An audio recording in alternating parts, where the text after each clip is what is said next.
Assalamu alaikum mai sauraron mu, barkanmu da sake saduwa a cikin tashar mu mai farin jini ta Hausa TV. Ku danna mana subscribe sannan ku danna alamar ƙararrawa domin samun sababbin shirye-shiryen mu da zarar mun daura. Auren fansa. Da sauri Arman ya baya yana dafa kansa, idanunsa na zubar da ƙwalla.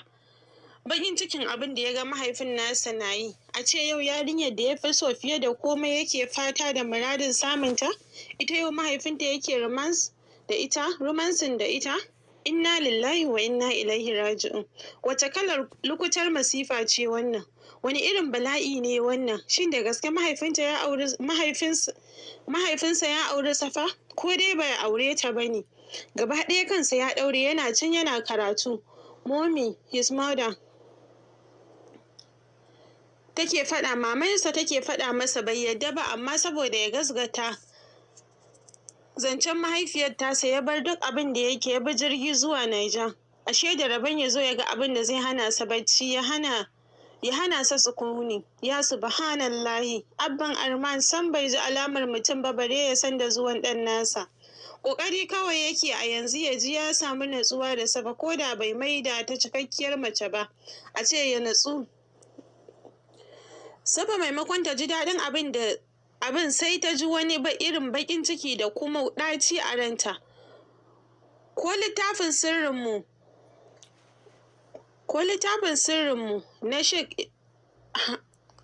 sirrinmu da Sheikh Imam Hamdal Balarabe ya kwantar da matar mahaifinsa, ai sun yi enjoying abin, amma ita san bata ji daɗin abin da yake mata ba, sai ma ƙara tsanar da ta ji. Ko kuma su Sheikh ɗin akwai aljanu a tare da su, shi yasa suka wanzu cikin farin ciki. Gashi har Fanda ta samu ciki, babu wanda ya sani, har ta matsu. Namsi Love ta yi new update, yana ƙoƙarin sanya bakinsa a cikin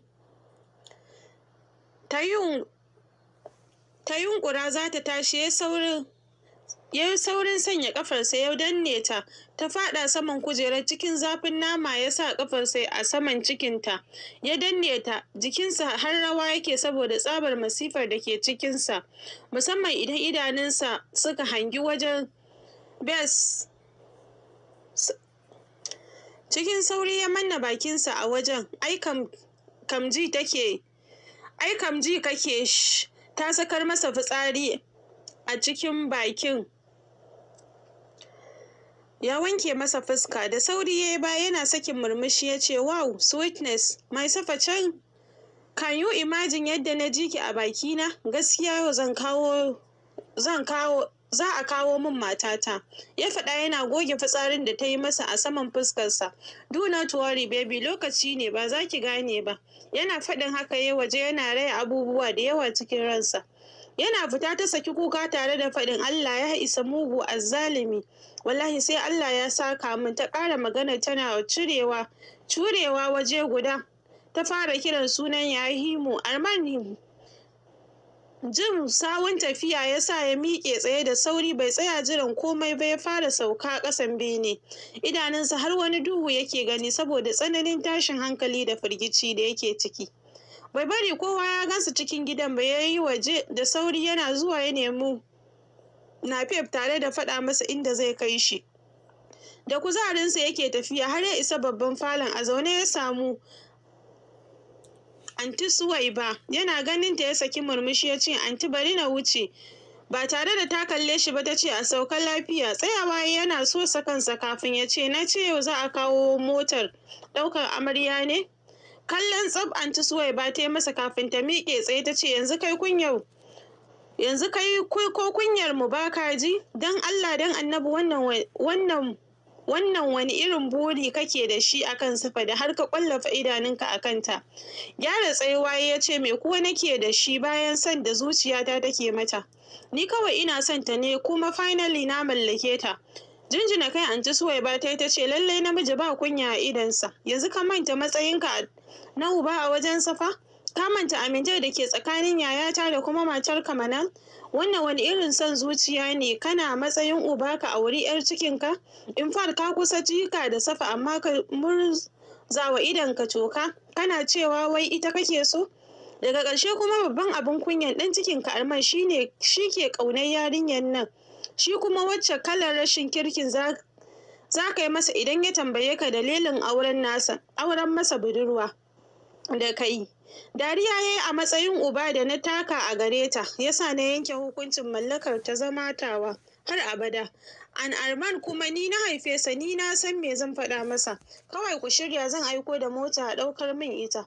Wani baƙin ciki ne ya kama anti Suwaiba, ta ce amma dai wallahi su Bala ma an yi asarar matarka da kake magana, kuma kai ka ce kana so, don haka kai za ka zo ka ɗauke ta. Ummi ce ta fito cikin wata farar atamfa holland, hannunta sanye da gold. Ta yi kyau sosai, ta ce Suwaiba ya haka, ba matarsa ba ce, so menene problem ɗin? Anti Suwaiba ta ce haba anti Ruma, wallahi mutumin nan ba shi da kunya gaskiya. Ina jin tsoron a haɗa dota da wannan tsohon najadin, ba shi da kunya ko kaɗan. Ban san haka yake ba wallahi, yanzu inda yake wannan rawar jikin aka kai ta gidansa, wa ma ya san abin da zai mata, fi sabilillah. Zama Ummi ta yi tana ɗan sakin murmushin ƙarfin hali, ta ce ban san me yasa ba, kullum cikin mafarkai nake da mahaifinsu. Safa yana son haska wani abu amma na kasa fahimtar komai. Lokaci da yawa sunan abban Arman yake faɗa, abu ne zan iya ganewa, ƙila shi ma yana farin ciki da auren nasu. Girgiza kai anti Suwaiba ta yi, ta ce gaskiya ban ji daɗin hakan ba wallahi, da baffa zai gane da ya rusa wannan auren. Haba, shiru kawai Ummi ta yi kafin ta ce bari ya Himo ya dawo, shi zai kai ta da kansa. Anti Mira ta shigo falon rike da ɗanta Taufik, ta ce wannan ɗan girman kan ne zai kai ta. Anti Suwaiba ta ce ke kam na rasa menene tsakaninki da Yahimu. Kwaɓa fuska Anti Mira ta yi, ta ce ai laifinku ne wallahi, ni har yaya Ruma Yahimu take cewa ba dole ya raina ni ba. Safa sai da ta ci kuka ta ƙoshi, idanunta ya yi jahur, ta fito daga guest room ɗin. Kanta a ƙasa, suna zaune a falo. Ummi ta fara ganinta, ta yi saurin miƙewa tare da shigewa fat ɗinta don ba ta son abin da take ji ya tsanani a ranta, har ta kai ga yana ayyana mata har ta bayyana. Anti Suwaiba ta yi saurin cewa dota. Da sauri Safa ta nufi wajen Anti Suwaiba, ta faɗa jikinta tare da rungume ta sosai, tana rusa kuka. Bayan da Anti Suwaiba ta fara bubbugawa, ta ce it is okay, ya isa, stop crying baby. Baki ta buɗe ta za ta faɗa wa Anti Suwaiba abin da abban Aryam ya mata. Ta yi shiru a lokacin, ta tuna dukkan abin da ya faru tsakanin Shek da Fanna babu wanda suka faɗawa, don haka ta ja bakinta ta yi shiru, ta shiga sauke ajiyar zuciya. Yahimu na durƙushe gaban Baffa, yana sauraron abin da Baffa yake faɗa masa. Ibrahim Khalil, na riga na yanke hukunci, idan kana ganin bai maka ba sai ka je ka yanke hukuncin da kake ganin ya maka daidai. Miƙewa Yahimu ya bai ta ba tare da ya yi magana ba. Ka huta lafiya Baffa, ya ce wallahi ka kiyaye ni, wallahi ka kiyaye. Kai ma na kusa zuwa barna na ɗauko maka ta wata yarinya idan ka ƙi nema da kanka. Tsayawa Yahimu ya tare da juya ya kalli grandfather ɗin nasa, yana jan kwantacciyar gemunsa, ya ce da kuwa sai dai ka zauna da ita wallahi. Sanda Baffa ya ɗauka yana cillowa Himo cikin zafin nama. Himo ya riƙe sanda yana ɗan sakin lallaushar murmushi, wanda idan ba mutum uku ba, Safa, Ummi, Baffa da wahala ya musu. Ya yi shi gaban wani, cikin zazzaƙar muryarsa ya ce malam mai sanda, ni da nake da bindiga, ya faɗa yana lumshe fararen idanunsa. Manyan idanunsa masu matuƙar ɗaukan ido. Baffa ya ce kana wasa da tsoho mai ran ƙarfe, wallahi zan je wajen harɗo rigar baffa da ya ban ƴarsa na baka. Da sauri Yahimo ya fice daga ɗan ɗakin. Tun da Baffa ya fara magana auren nan, ya san cewa ba zai bashi ya huta ba. Wata irin zallar soyayya ce tsakanin Baffa da Yahimu. Kaf cikin jikokin Baffa kusan guda 10, babu wanda Baffa ke so sama da Yahimu. Wani lokacin har cutar ƙarya yake don kawai Yahimu ya dawo ya zo ya gansa.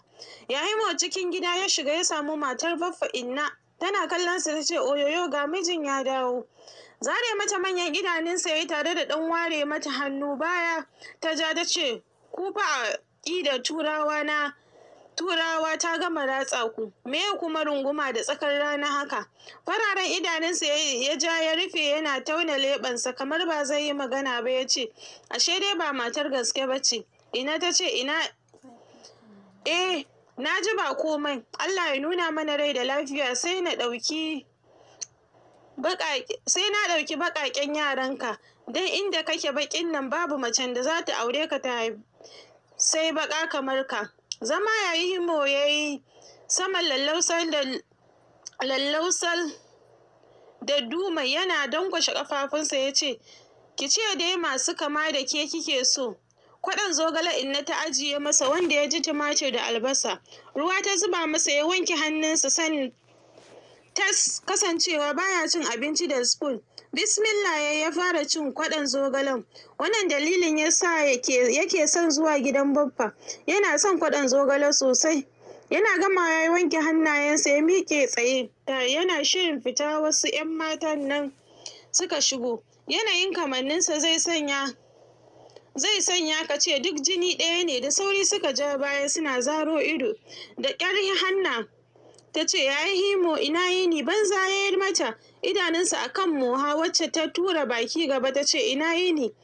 Fiddo da manyan idanunsa ya yi waje ya ce ke don ubanki sa'anki ne ni. Shegiya da fuska kamar karas. Turo baki ta yi ta ce ni ai fara ce kuma.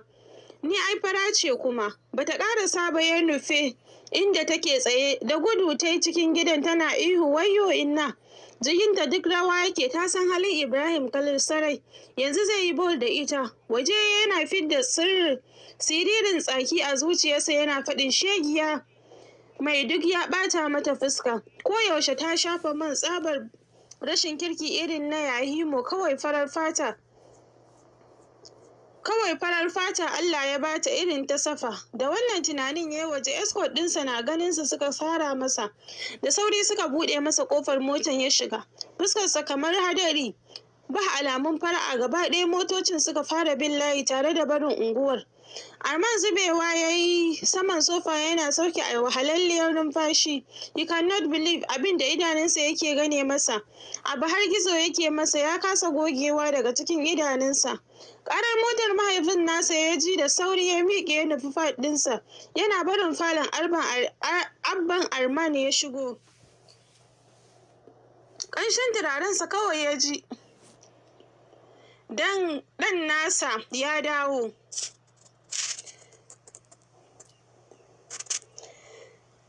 Kuma dawowar tasa ba ta rasa nasaba da auren da ya yi. Shi ma bai damu da ganin Arman ɗin ba, don ba shi da abin da zai faɗa masa. Kai tsaye saman bene ya haura yana sakin murmushi.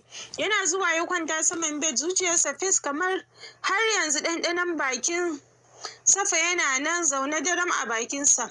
Wayarsa ce ta fara ƙara ganin sunan Manal ya ce za ki gane baki da wayo wallahi sai na rama iskancin da kika yi min. Yana faɗin haka ya yi ansarin call ɗin. Daga can ɓangaren Manal tana cikin wasu haɗaɗɗun ƙananan kaya ta yi fes da ita. Idan ka ganta ba za ka taɓa cewa ita ta haifa Arman ba.